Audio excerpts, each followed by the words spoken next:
Can't wait to walk you through the tech bubble. I'm going to make a prediction on this non-predictions episode that you're going to interrupt me before I can get through my 7 bullet points. Nebraska, Nebraska, Exactly. Omaha. What was it? Yeah, I don't remember, but I definitely didn't hear it. No, you don't hear it. You just tune me out. Everything that I say.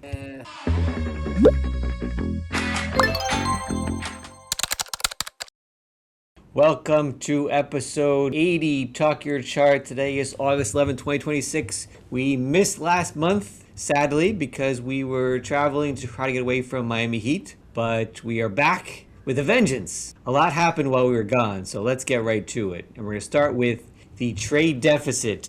I was in Canada last week. There was a lot of talk about Canada trade with the US. Obviously, there were a few things we wanted to bring back that we were not allowed to bring back because of the trade wars and the tariffs and all the controversy going on with trading partners. But one thing we've talked about in the past, and I found a little bit surprising, is that all of the worries we had about the economy and tariffs, that it would cut the trade deficit, that would lead to more manufacturing, neither one of those things has happened. In fact, the trade deficit, as you can see here, has right now is around $77 billion for the month of July. If we look at the first 5 months of 2026, the U.S. trade deficit was $297 billion. It is down about 10% from where it was in 2024, but you can see not much lower than what it was. In fact, higher than what it was in 2019, 2018, 2020, and 2021. Also, manufacturing did not get boosted either. We're averaging about 75,000 fewer Americans working in manufacturing than we did 2 years ago. So thankfully, maybe in some ways, tariffs did not have as big effect as we thought, but this was a signature item on President Trump's agenda, and obviously the impact was not that great. No, I don't think anyone's going to be able to impact this thing, dude. That was well explained, by the way. I wish I wrote everything you said down. I haven't been following this. Can I say I don't care? I a little bit don't care. You remember that commercial that says, what does the price of rice in China have to do with the price of needles in California or whatever? That's one of those, it's like one of those things where there's so many moving pieces and secular forces. So, yeah, 77 billion. I think you would care. I mean, looking at the next chart before we looked at where you might care, the average tariff rate is certainly a lot less than we thought it would be, where it started out. Right, so had to give a lot of money back, so that's part of the reason. At one point, it was going to be about 30% as a percentage, and now it's down about 10%. So it's, as a tariff rate, less than we thought it would be. Where it could show up, though, where all of us would be worried, is if it showed up in inflation. And that's what everyone thought, why we had this big drop come last year because of inflation. I'll read you a quick fact here. The levies of tariffs lifted the cost of core goods, which to exclude energy and food, by about 3%. Thankfully, though, most of the consumer spending goes to services, from housing to medical care, Yeah. entertainment, and tickets. And so therefore, the effect has been a lot smaller, and as a percentage of inflation, tariffs increased inflation by about zero point 0.8 percentage points, which maybe is the difference between 3 and 2, but it's not like the whole enchilada there. Yeah, 100%. I think that's a super salient point. I think it also applies to the gas thing and why, like in 1970, if we've been going through this big gas increase from a price perspective, when 15% of your budget was going to gas, now only 3% of your budget is going to gas. It's just like a different story. Because, man, to your point, consumers are spending, baby. By the way, this called K-shaped economy. I don't see you, brother. Everyone's in all the restaurants. I'm not sure you're hanging out with poor people that barely have two. I will frequent my Applebee's, and I don't know, man. All the kids are there. Again, yes, I'm not hanging out on a lot of Martin Luther King drives, but I'm also going to Applebee's, and all the seats in Applebee's are loaded. Well, it might be loaded with different people, right? That's what the K-shaped curve is, that you've got different people going to Applebee's than you do going to the fine dining restaurants. Yeah, I don't know, man. I'm calling shenanigans. Well, you can see in the chart here, I mean, look at energy, obviously is a big factor in this most recent uptick, and shelter thankfully has been coming down. That's what the Fed Reserve has told us for the last few years, that they were hoping it was going to come down. The trend has gone down and down and down and down. But yeah, compared to 2022 when everything spiked and you had huge amounts of inflation in all the different categories, without energy, it would be a pretty low number. And I'm not sure what the Fed can do to get that number down, right? That's important. I think that if you do the list of worries, the bond vigilantes where rates are, that's got to be the top of your list. And that inflation print, if the market loses faith in the Fed's ability to fight it, bond yields are just going to get pushed higher. That's what's going to happen. And that's no bueno. Am I the only one who is so confused with what Warsh is doing and what he's saying and not saying and what's going to happen? Like, I hear him talking about he's going to be very vigilant about making sure rates come down. I mean, inflation comes down. I'm not sure what he can do to get inflation to come down, especially when it's energy related. And then you're really not saying anything. You got some disagreements, and you had some light employment data, but you have more inflation data later this week. I just feel like it's all over the board. I think he has to hike because I agree. I think it was saline at first and he was talking markets down. I think he has to hike. Given where we are in the cycle, from what I read and see, I think a lot of people feel a 25 basis point hike is going to do absolutely nothing to the AI spend, right? And it will just signal to the market what you're saying. The Fed is not going to mess around and it will be thoughtful around inflation. Yeah, but now we got to do it before the midterms. Now you're going to have, which I can't believe President Trump is not in his ear already about talking about raising rates. It's just a sticky situation. And you've got the yield curve already having changed, right? You went from a year ago, you had this sort of dip from 1 year to 10 years where you got lower rates and you got on the short end. And now over the last year, it's changed and you've got a normal curve where the longer you go out, the higher the rates are. So it's normalized, huh? It's been a minute, right? We're just about normal there. Look at that. yeah, no inverse yield curve causing a recession. Didn't happen again. I know. Remember that? I feel like that was for a decade. Inversion. When did the 2 and the 10 invert, which is a signal for a recession? And again, all these wonderful indicators that eventually don't work, but then you forget about it. And then 10 years later, you get to do it all over again. Well, I feel for Warsh. I think he's in a tough bind, and I'm not sure how he volunteered for that job, man. Nobody get it. I get it, but you're just setting up him for Monday morning quarterbacking. Whatever he does, it's going to be blamed 6 months from now. Yeah, look, so though by that, the bond vigilante thing is a problem because of inflation. If you get a hike, you appease them, but the massive influx of bonds issued by the hyperscalers, that itself could push yields higher.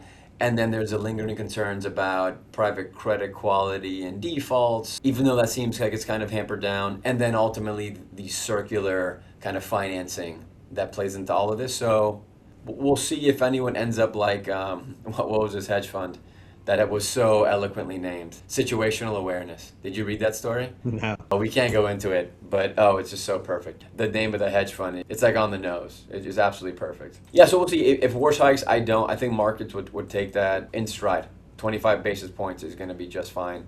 I think this AI CapEx is here to stay for longer than we all think it can. And then I also think the consumer is going to be absolutely fine. I'm concerned with maybe not a 20% market trial. Eventually you get a market that falls some ridiculous amount. I think 45 to 50% of a consumer's balance sheet is now the stock market. So you probably lose some consumer spending when you get one of those big ones. But again, I'm not in the business of timing these things. But how often are you told like less communication is better? Like, have you ever said to your wife, honey, I think we should communicate less. We're a little over communicating right now. Like, Yeah. very rarely is that good advice. I get it coming off over communication that the market's been used to. So again, I'm trying not to judge too soon, right? Hey, Marcos, do you know what I'm thinking right now? I'm not going to tell you. Can you tell? I know, man. But Jerry Powell, dude. Jerry Powell, I think he was better than we all thought he was. It's not true, he was probably worse. But again, who wants to be the Fed chair? Not I, man. Not I. Talk to me about earnings. By the way, you flowed beautifully into these charts. Well played. Really well played. Well, the next few I stole from a fantastic markets and mindset presentation that Lane Jones and another guy, I'm trying to think of his name, gave a few weeks ago. Don't know. Marcos, that was you. That's right.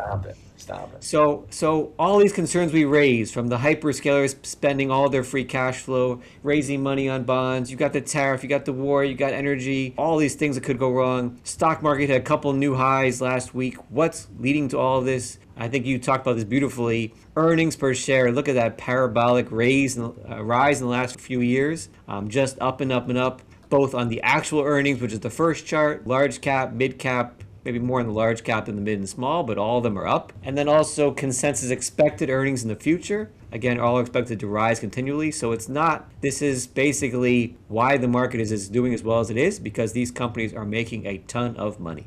Actual earnings is legit. Forward earnings are going up Again, these estimates are going up like 30, 40, 50%, depending on kind of where you're looking, which is incredible. The only problem about forward earnings is that they're in the future, right? So they haven't happened yet, and that can change pretty quickly. I think I'm going to just, because I think it's illustrative of kind of the point here and what risk still exists. If you look at Nvidia's valuation, right, which chart I put in here, 20 times, we'll call it 20 times. That is not a bubble, right? Like that is as normal a valuation for a company doubling up their revenue year after year.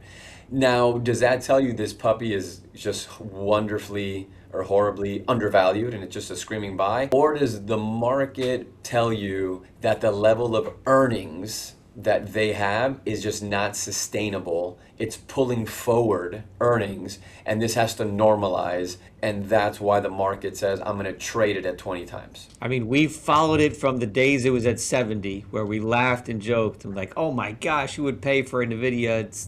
It's gone up and up and up. But, it's very hard to stay on top. We've talked about this for very, very long. Companies are going to try to do their own chips. They're trying to get out of, being reliant on Nvidia. You don't know how much this is going to end up because this is all a new frontier. I know. It's not like we're adding something that's been done before and just making it better. This is completely different. Yeah. If you loved it at 65 times, though, you gotta love it at 20. It's just tough, man. These narratives move so fast. I just think it's interesting because I think you can equally make a strong case around screaming buy or market signaling something, right? And when you put the market all together, it's pretty intelligent.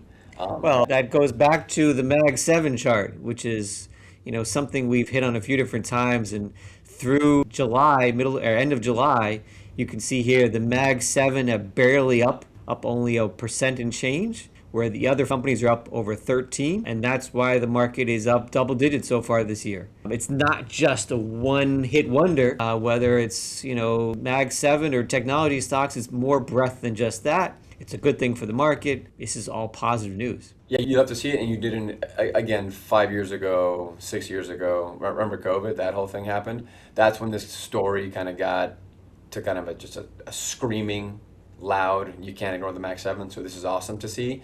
I'll add to your point from a breadth perspective.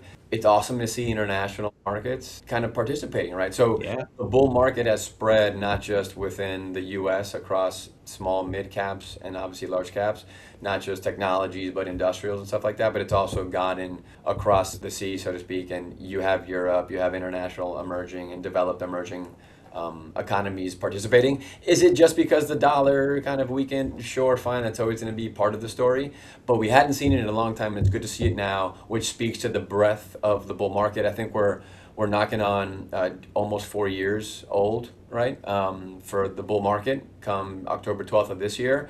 Once you get to, I think, the 3-year mark, it usually gets to the 5-year mark. Again, who the hell knows? It's just kind of based off history.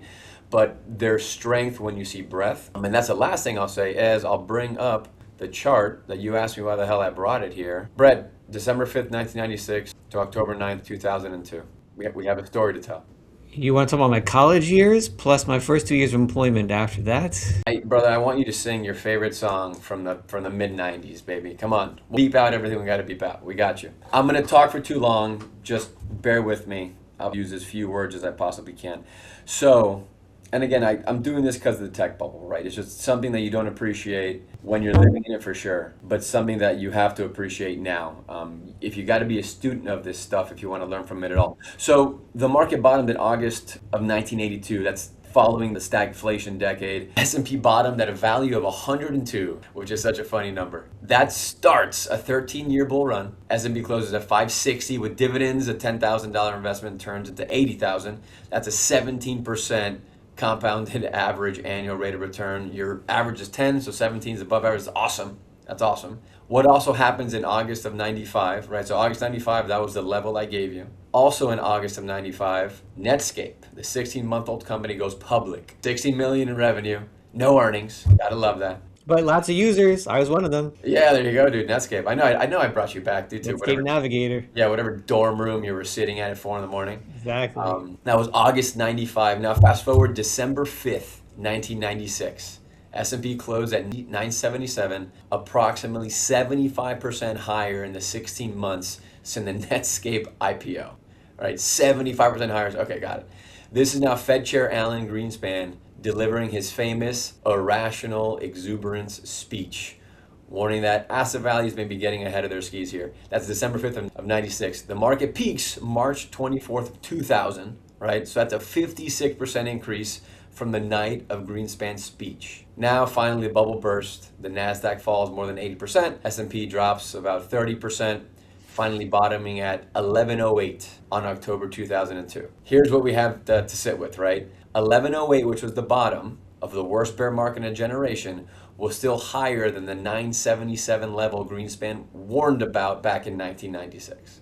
Yeah, so I remember two things very specifically. Number one, I graduated in 2000, started my job within 3 months of the dot-com bubble starting, and was thankful I still had a job a few years later because portfolios were crushed between that time. Damn right, man. The Nasdaq was down 80%, right? So it'd be nice if we had a Nasdaq chart to compare this to, because that took, I think, like 15 years to come back. So that's the other thing that I remember. And dial-up was still a thing at that time because trying to get into classes, I sat there on the dial-up phone for so many hours trying to get into my favorite classes because you just had to wait till there was an opening. Dial-up, brother. I remember DSL. Remember that? That was like the faster version of internet. God. By the way, do you know, and I did not do this in my head, do you know what return you need to recover from an 80% loss, which is the drawdown in the NASDAQ? 400%. Exactly correct. Exactly correct. And it happened. Yeah.